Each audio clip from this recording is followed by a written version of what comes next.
Selamat pagi bagi kita semua. Marilah kita memberikan waktu sejenak untuk mendengarkan firman Tuhan dan memohon kekuatan kepada Tuhan di dalam doa. Kita berdoa.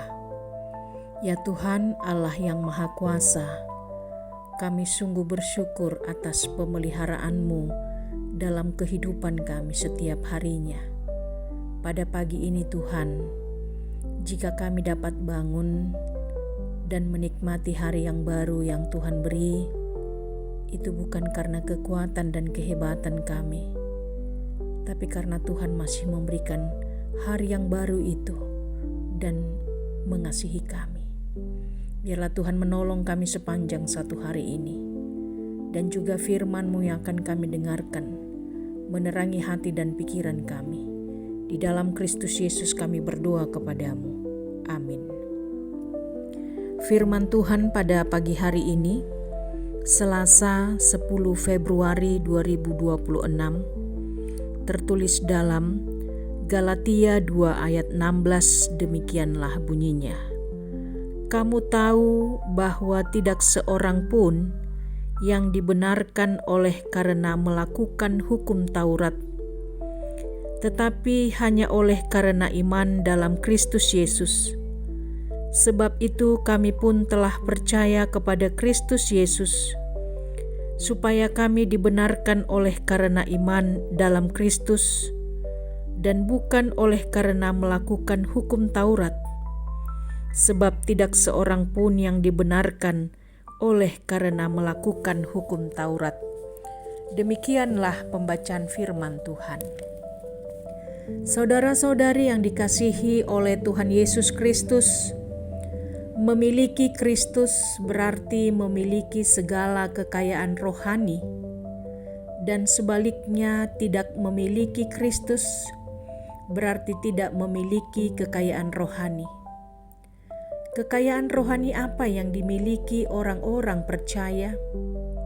Yaitu beroleh penebusan atau pengampunan dosa, sehingga kita memperoleh jaminan keselamatan atau hidup yang kekal.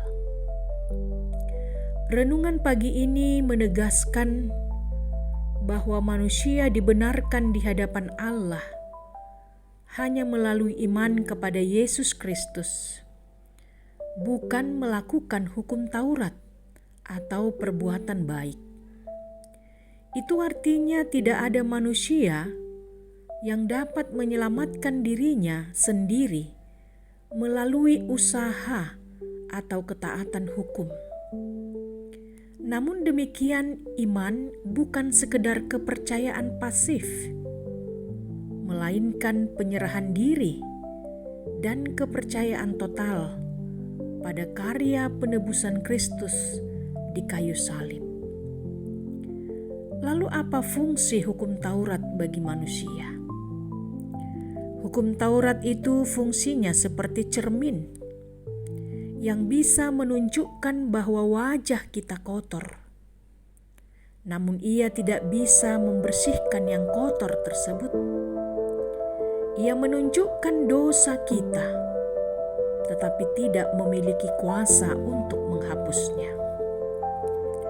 Karena itu, saudara-saudari yang terkasih, pagi ini lepaskanlah beban berat untuk menjadi sempurna dengan kekuatan sendiri. Datanglah kepada Kristus, milikilah Kristus, sebab dalam kasih-Nya kita menemukan segala kekayaan rohani untuk beroleh keselamatan. Hidup kita saat ini bukan lagi milik kita, tetapi milik Kristus yang hidup dalam kita. Karena itu, kita harus meniru segala yang Kristus perbuat dalam kasih dan pengampunan-Nya. Kita terus mengikuti jejak kaki-Nya, agar hidup kita menjadi berkat.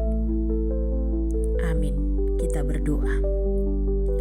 Terima kasih ya Tuhan, karena Engkau menerima kami, bukan karena kekuatan dan kehebatan kami, melainkan karena kasih-Mu yang besar, yang telah menggantikan kami dalam hukuman di kayu salib. Kami hidup karena anugerah-Mu. Maka biarlah hidup kami yang bukan milik kami lagi tetapi sudah menjadi milik-Mu. Biarlah hidup kami terus mengikuti jejak-Mu, jejak kaki, perbuatan, kasih dan pengampunan-Mu. Terpujilah Engkau ya Tuhan. Kami berdoa untuk seluruh warga jemaat-Mu, mereka yang sedang sakit, terbaring lemah. Kiranya tangan-Mu yang penuh kuasa itu memberikan kesehatan dan kesembuhan. Bagi jemaat-Mu yang sedang berduka cita dan berbeban berat, Engkau menolong mereka Tuhan, memberikan kekuatan dan sukacita. Bahkan para jemaat-Mu yang sudah lansia, Engkau juga memberikan kekuatan, sukacita bagi mereka Tuhan. Engkau mencukupkan segala yang mereka butuhkan, agar mereka dapat menikmati kehidupannya dengan penuh ucapan syukur kepada-Mu. Di dalam nama Tuhan Yesus Kristus kami berdoa kepada-Mu. Amin. Selamat beraktivitas bagi kita semuanya.